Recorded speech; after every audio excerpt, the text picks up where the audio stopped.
Powered by Sports Interaction, Canada Sportsbook. Well, that was incredibly frustrating, and then it kind of wasn't, and then it really was. Welcome to Game Over Calgary, everyone. I'm Peter Klein, he's Robert Munich, and this is a show that we do with great passion and fun after every Flames game, even ones like the one we watched tonight. We will get into how bad of a loss that was, how good parts of it were, and how we can change this team so we quit pulling our hair out and start drinking in the second period. Not speaking for everyone here. Before we get to Robert's thoughts, I do have to ask, think you know how it's going to go? Make your bet with Sports Interaction. Whether it's hockey, football, or basketball, Sports Interaction has you covered. Bet pre-game, live in play, or on one of our many prop bets. Sports Interaction makes it easy to deposit, play, and cash out. Join now and see all sports betting has to offer. Want to bet? Head to sportsinteraction.com/SDPN. That's sportsinteraction.com/SDPN. 19 years and older, please play responsibly. If gambling is an area that you have issues with, there are links in the show notes where you can get some help. Robert, first of all, welcome, sir. How are you tonight? Thank you. Well, I was doing good until the overtime loss tonight. But it's been a good day. It was pretty much the definition of a lazy Sunday, just plopping my butt on the couch and watching the NFL and the NHL today. So, it's been a good day, but tough last about 10 minutes here. Yeah, it's not great, the ending to it. I was with you watching football all day, and the fine folks at Sports Interaction might have a few extra dollars for me because I thought the Flames would then win this game by 2 goals tonight, so that was fun. But no, it's a fun Sunday. We have playoff football to look forward to as well. But let's get into this now. The Flames lose to statistically the worst team in the NHL. Just roster-wise, one of the worst teams in the NHL. Is this a, oh my god, the sky is falling loss? Is this a, they got 47 shots and they lost? Where is your, oh my god, what did we just watch kind of meter at for this one? I think in these situations, you kind of have to put emotion to the side and you have to take a look at it from just kind of like a sober standpoint. Try to be as logical as you can, because I actually think the Flames, they played a pretty good game. The first period wasn't ideal, but I thought the game really turned after Dan Vladar. He made a huge save in the second period, and then Michael Stone took a fight. I think it was against Jake McCabe there, and I thought the Flames really turned their game around. And from that point on, they were really, really good. And once again, they hit posts. They can't bury chances. Like they're coming so close to winning these hockey games. So I'm going to take a positive from it. I still think they're playing good enough hockey where they can be a playoff team, but pretty soon they got to start getting results, especially against these bad teams. So yeah. No, I agree. And while not all shots are created equal, they got 47, which is fine. Not a ton of scoring chances though. And I do think of the two teams, the worst one won today, not just based on who the teams are, but in that 60 minutes of hockey, or 60 plus minutes, I guess, of hockey that we got, I think the Flames were the better team for most of it. I am getting a little bit frustrated. 47 shots against, was Alex Stalock, should be good enough to get you more than 2. Or 3, I guess it was tonight. It should be enough to win you a hockey game. Finishing is, I think, becoming a real issue, and I think part of it is not creating high danger chances is becoming, I think, even a bigger issue for the Flames. That's kind of where I see things from an offensive standpoint for this team anyway. Mm-hmm. I'm curious, so like a question for you. Do you think it's more of the Daryl Sutter system, or do you think it's more of a roster construction skill issue? Because they seem to be able to score a lot of goals last season playing Daryl Sutter hockey, but it's not happening this year. Yeah, I do think part of it is roster construction. I think part of it is the Daryl Sutter system, but maybe not the part that you would think. I think part of it is, and he made a hell of a play today to set up a goal. The Daryl Sutter system currently has a 4th line player playing 2nd line minutes for your team with 2 of your best offensive players. I'm going to suggest that might hinder things a bit. And again, that's an excellent play. On the face-off, it's tied up. He reaches in, pokes it forward, Huberdeau scores, and we're all very, very happy for a little bit. So a great play. He scored the other night. He has been okay, but when you're trying to unlock the potential of some of your top players, I would suggest that's not necessarily where it needs to go. So I would say having 5 top 6 players in your top 6 might be holding them back a little bit. So if that's roster construction or Daryl Sutter or what, I think that is a bit of an issue. Where do you kind of, when we're serving the blame pie, where do you give the biggest piece to for that? Well, comparing it to last year, so I think this is a pretty interesting stat. So actually, I reached out to Natural Stat Trick on Twitter, and I asked them last season when the Flames' top six were not on the ice. So Gaudreau, Kachuk, Lindholm, Mangiapane, Backlund, Coleman. When they were not on the ice last year, the Flames got outscored 24-41 at 5-on-5. Oh, And damn. when Lindholm, Kachuk, and Gaudreau were not on the ice, I believe the Flames, they got outscored by 2 at 5-on-5. So that tells me that pretty much the top 9 last year, it was pretty mediocre. And I think we're seeing that same thing this year. The problem is this year we don't have a first line that's carrying us like we did last year. For me, if we're going to play the blame game, I put quite a bit of it on Jonathan Huberdeau so far. I mean, as of before the game, he was on pace for only 57 points this year, which would have been the worst production since his third year in the NHL, which I believe was in 14-15. That's not good. This is a player that the Flames need to be a point per game player at least. That's like the bare minimum amount of production that you need from Jonathan Huberdeau this year. And if he's on pace for 57, 58 points, doing the math here, so 24 points that he needs an extra 24 or 34 points to get to the point per game. That's 24 to 34 goals that the Flames are missing out on right now, which they desperately need. So I think he is the guy that's got to get going. The most important thing, in my opinion, in the second half of the season for the Flames is to figure out how to get that guy going. Yeah, because when they make the trade, it's okay. You have now, like, he and Gaudreau had the same amount of points last year, so you've now replaced the Gaudreau points. Look at that. He hasn't done that this year, and you're right. Like that is because when he gets going, I think it unlocks everyone else, right? And as it was pointed out here by Mars in the chat, Kadri was good tonight. But if Huberdeau can get going, I think that can take, if he's playing with Kadri, that can take Kadri to another level. And whoever the other winger is, God willing, it's not Lucic, whoever that other player is, then they get raised to another level as well. Like, he really is the guy who can be the rising tide that lifts all the ships, right? Like, when he gets going, it's not just him, it's Lindholm, it's Kadri, it's all these other guys that can really start to benefit from that. It seems like an unfair amount of pressure to be putting on a guy in his first year, but he kind of is the straw that needs to stir this drink right now. I don't even think it's unfair pressure on the guy, because in his last 4 or 5 seasons, he's been over a point per game. If you look at like an 82 game point pace throughout the last 4 seasons, I believe he's over 90 points in all of those seasons. So he's proven he's a point per game / 90 plus point player. So I think that's a pretty realistic expectation for him this year. And he just hasn't lived up to it, but I'm still hopeful that he's going to pick it up in the second half. I mean, we all heard the excuses, he's getting used to Calgary. He misses his Florida. It's just not the same environment, different coach, blah, blah, blah. We've all heard it. I'm hoping that's a real narrative that actually turns out to be true. But yeah, this first half has been pretty bad right now. Yeah. I just, quick question for you that I just thought of right now. Okay. I know we're going to be talking a little bit about some trade deadline acquisitions later on the show here, but I'm curious, do you think with Jonathan Huberdeau signing that contract, do you think the Flames would be able to trade him right now? Oh, geez. I think I'm hearing that same question about JT Miller in Vancouver, because Miller just signed that contract. So I was wondering maybe the same thing with Huberdeau. Like, is there a team out there that'd be willing to take on that contract after seeing the performance he's put on so far this year? The thing with Miller is he has just been an unmitigated disaster this year, right? Like there's the controller disconnected moments, and he's yelling at his goalie on the ice, and he's getting into screaming matches with Luke Shen on the ice, and then criticizing the media. Oh, I don't think that's anyone's business. Okay, if it's not, don't do it in front of God, 20,000 people and everyone out on the ice. Like, keep it within the locker room here, sir. With Huberdeau, his issues, like with this is now unnecessary piling on. Miller's issues are he isn't that good. Huberdeau, his issues, I do think there is a lot of, he's still getting, maybe not used to Calgary, although it sucked here for a while. Like weather-wise, it was -30. So like that bummed me out, and I'm used to it. But for him, he's getting used to new line mates. Twice he's had to, because Darryl switched the lines up on everybody. So I do think there's a little bit of him getting acclimated, and I think for like contending team, which I still think the Flames are, but we'll get into that discussion a little bit later on.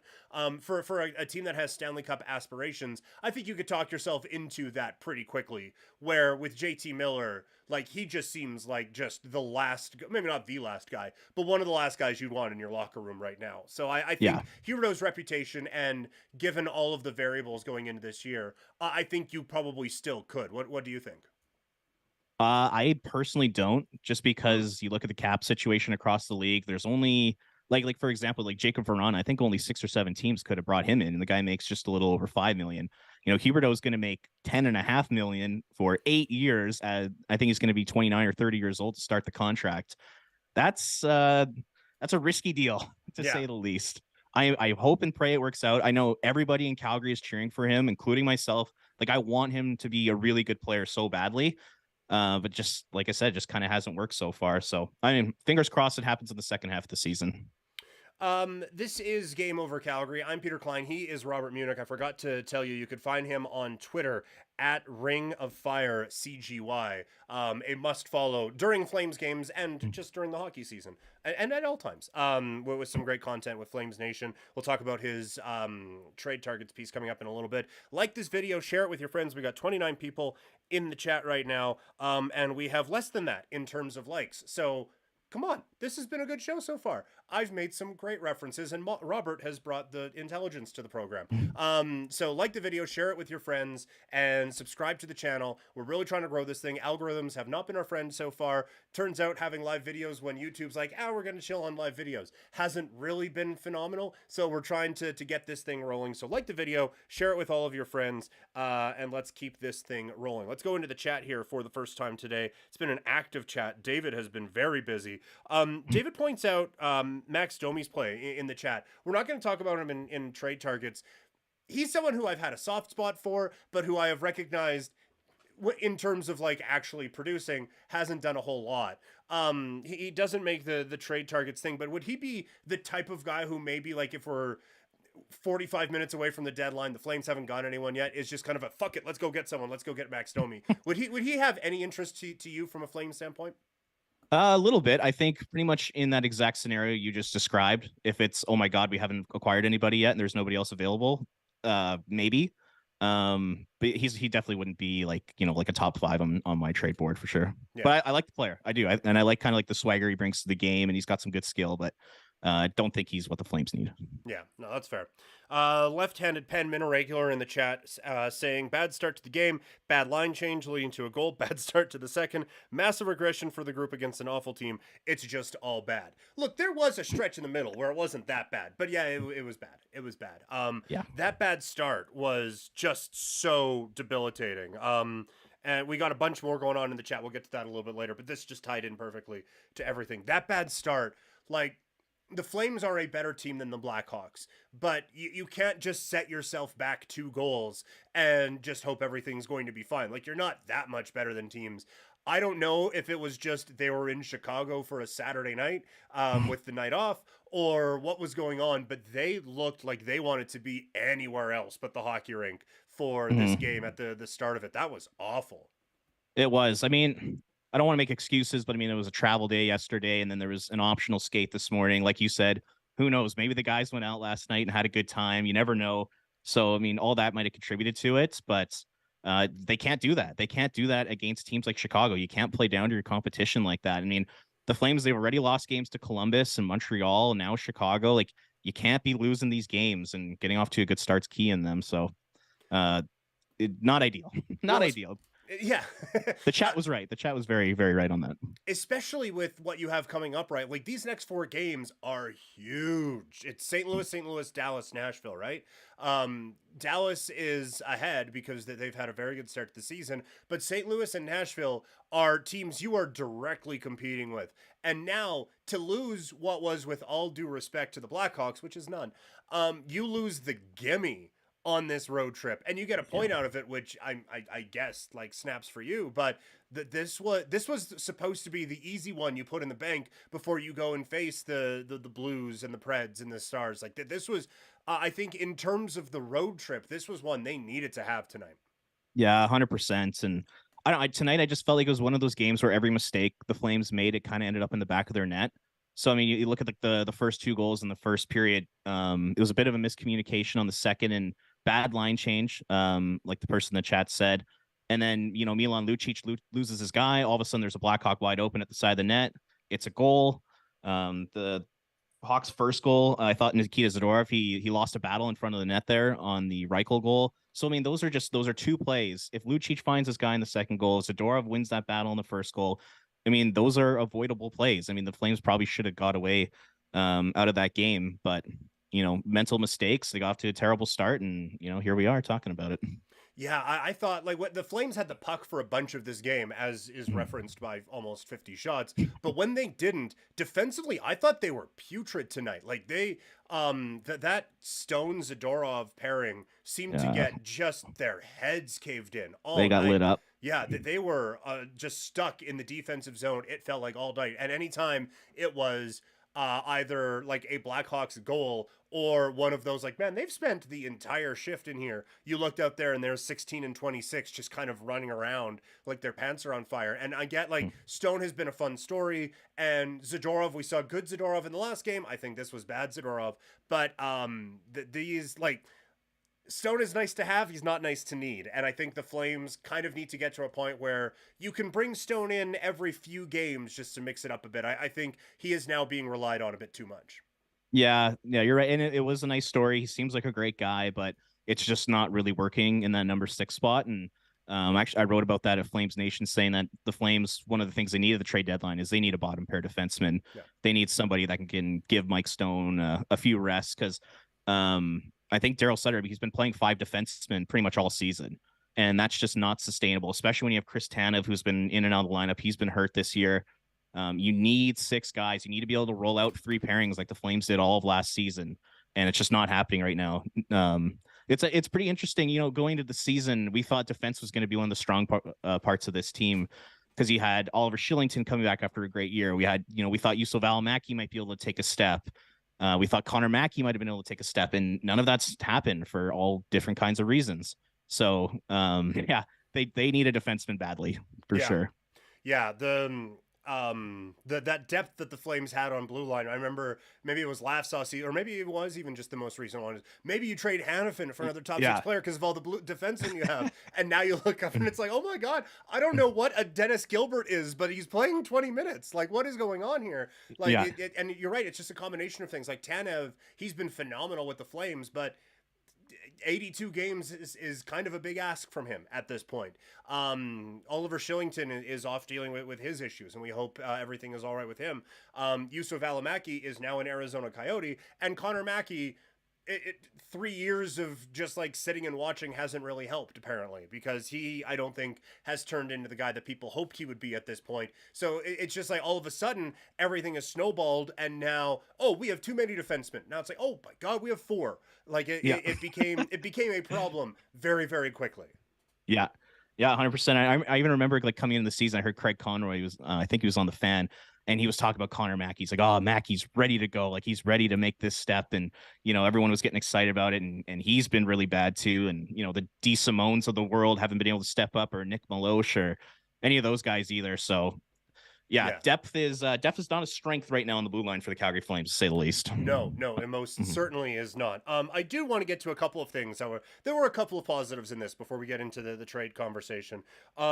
I think Vladar should have started this game anyway. They started the broadcast saying that Markstrom had played 12 of his last 15. I would want him to play at least 3 of the games on this road trip, probably 4. I thought tonight was a good time to get him an extra couple of days rest, and it turns out they did, with just a period and a bit mixed in there. Exactly, yeah. I mean, actually, I thought tonight Dan Vladar was by far the Flames' best player. Oh, yeah. I mean, outstanding.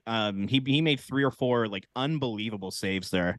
A couple on cross ice one-timers too. Like, he was really, really good. I think you make a good point about him probably starting this game, especially because, I mean, it was against the Blackhawks. You probably want Markstrom playing against the Blues and the Predators in those important games on this road trip. So I like where your head's at on that one. But it was great to see that from Vladar. And I think being a backup goalie is a lot more difficult than people think. Because, I mean, Vladar, he's not even on the bench. He was in the hallway. So he's sitting in the hallway by himself the whole game, just isolated. He's not warmed up, and he has to come in at the snap of a finger and essentially save the game for the Flames and keep them in it. that's incredibly difficult to do. So shout out to Dan. That was very impressive tonight. Yeah, and he was excellent. I thought he bailed the Flames out on a few chances. We haven't had a chance to talk about this positively a whole lot this season. The Flames power play looked like an NHL power play tonight. 2 goals. Right, yeah. And like they were moving the puck. The players were moving. Everything was great about it tonight.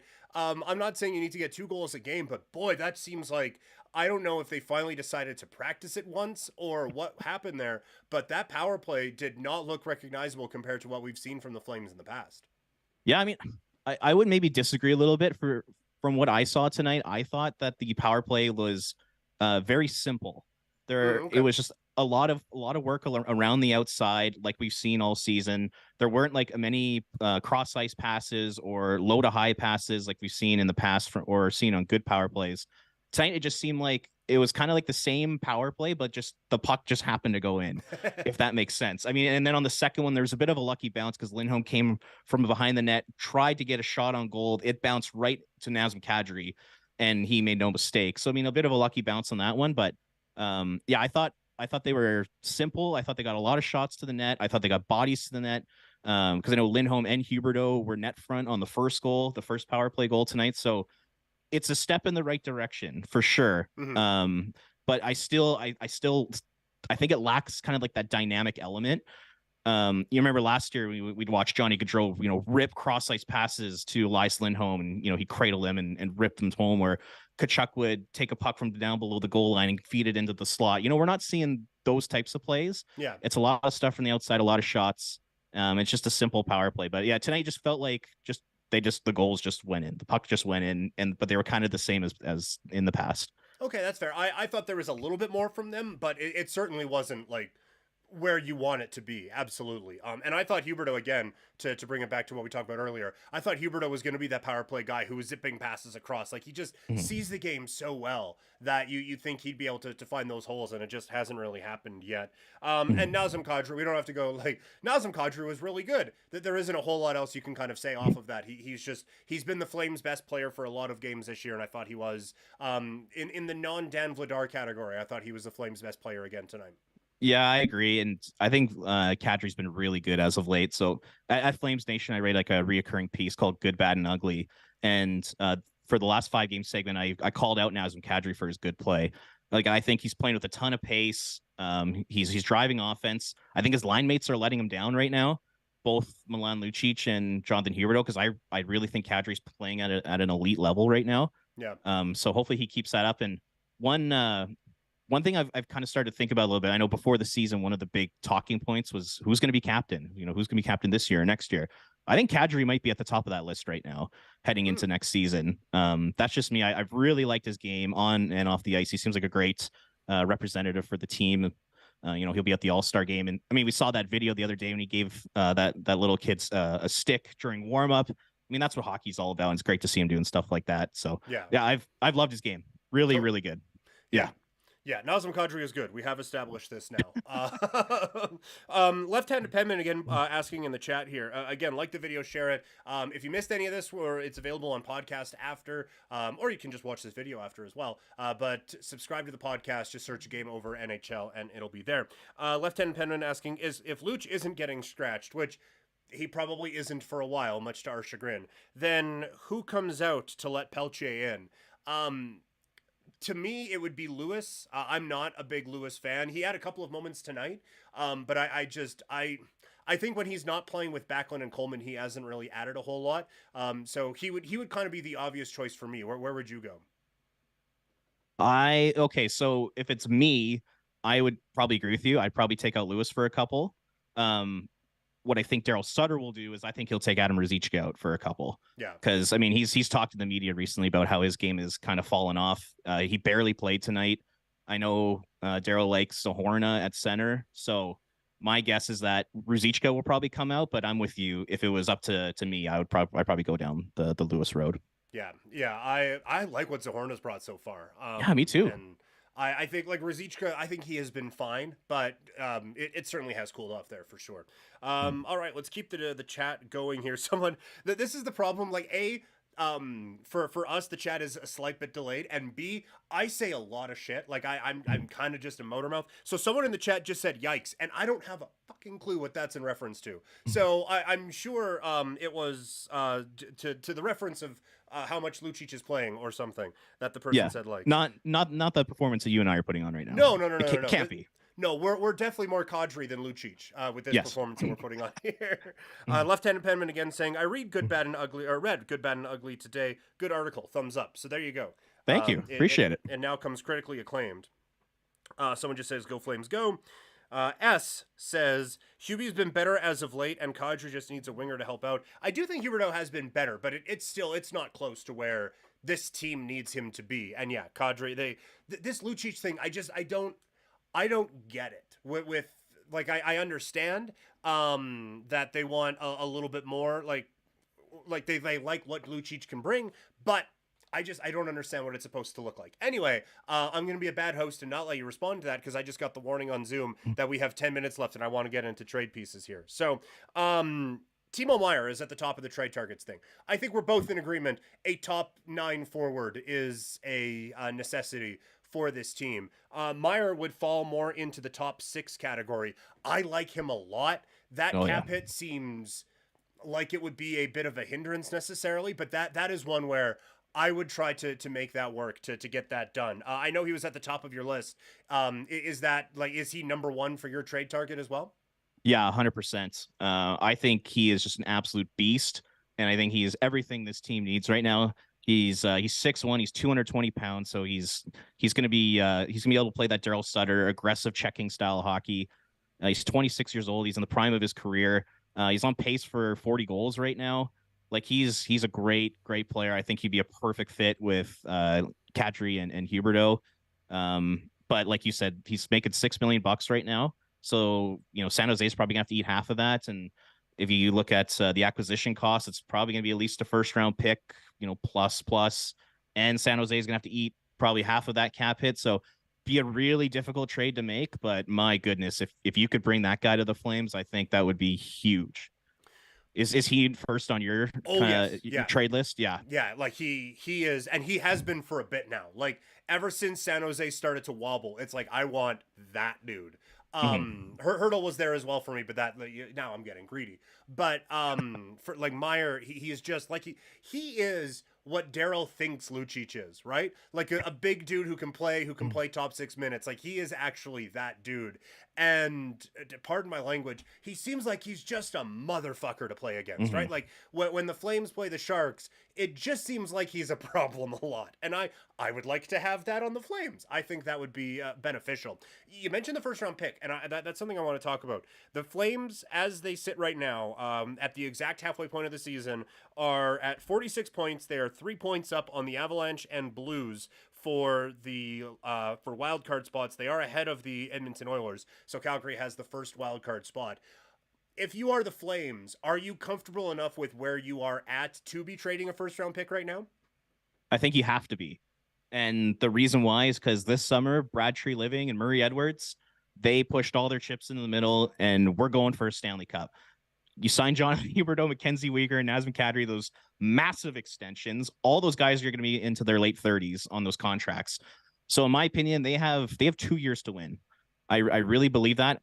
Once the 2024 season comes, I don't know what this team's going to look like, but I think they have 2 years, and I think they should do everything they can in their power to maximize this roster at this point in time. So if I'm them, first round picks, a prospect, like one of their big prospects, I'd be willing to ship out this year for a Meier or someone to help on the back end. Because in my opinion, like you have to go for it. Treliving set the direction of this team.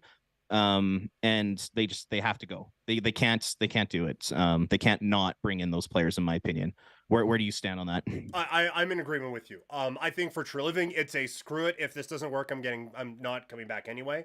For sure. So I think for him it makes sense, but for this team, you're right. Like if they would have traded Tkachuk for a boatload of prospects and picks, then like this is different, right? But this team made those moves. We had the summer of Brad for the Flames to be in a spot to contend. And so you need to be moving that first round pick. I completely agree with you. You take that gamble, and I know this is a deep first round class, but I think you have to.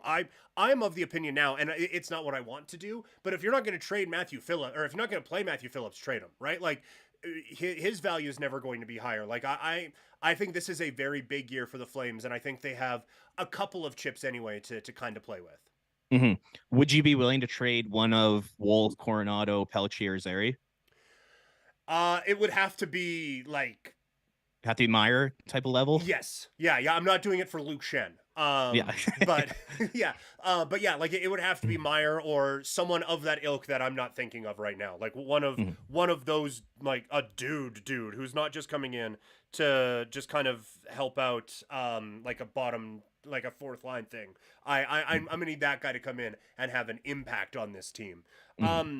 You had a couple of other ones. I love the Kuzmenko suggestion just because of how affordable he is. In the same kind of ilk, I want Puljujarvi from Edmonton. Sorry, Dennis just came in and is helping us like try to bump up the likes, and now I'm trying to pluck young talent from his team.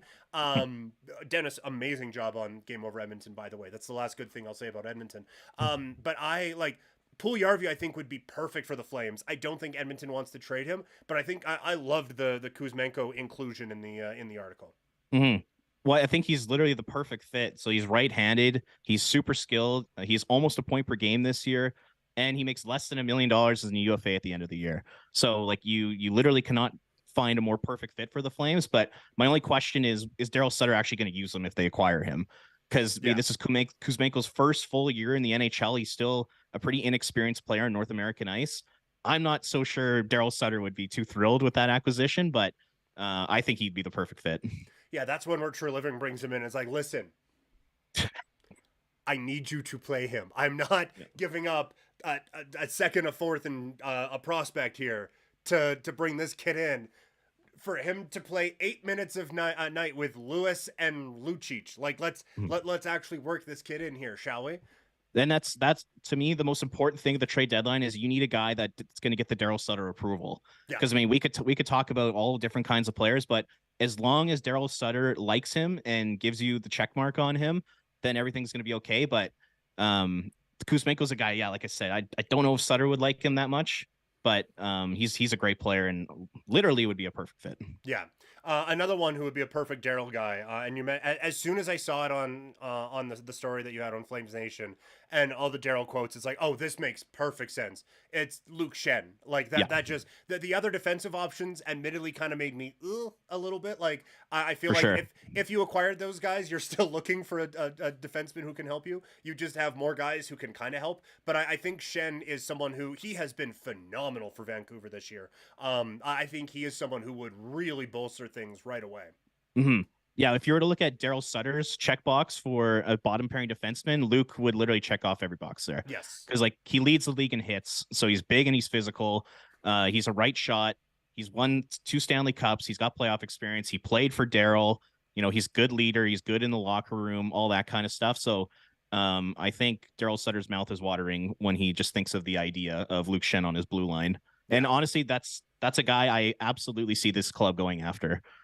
But 100%. it will cost quite a bit because I know there'll be a lot of other teams in the NHL. Like Luke Shen is like a hockey man's dream. Like they love this kind of guy. So my guess is he'll probably cost like at least a second round pick. And I could totally see the Flames doing it. Well, and he's cheap too, right? Like that contract is so inexpensive. He makes less than $1 million and is a UFA at the end of the year. So it's perfect contractually as well. All right, I've apparently watched too many bad coaches in the NFL today because my clock management's been terrible. We are at the 2-minute warning now. So, Robert, let the people know where they can find you. So, yeah, you can find me on Twitter at Ring of Fire CGY, and then I also write for Flames Nation, and I also do some Flames highlights on YouTube, Ring of Fire CGY as well. So check me out on those. It is a must follow for Flames fans and hockey fans in general. Robert, this was a blast, man. I followed you online for a bit. Happy to be able to virtually have this conversation today. Thank you. Yeah, this is great. I appreciate the invite. All right, now you have to sit there and listen to me do the outro.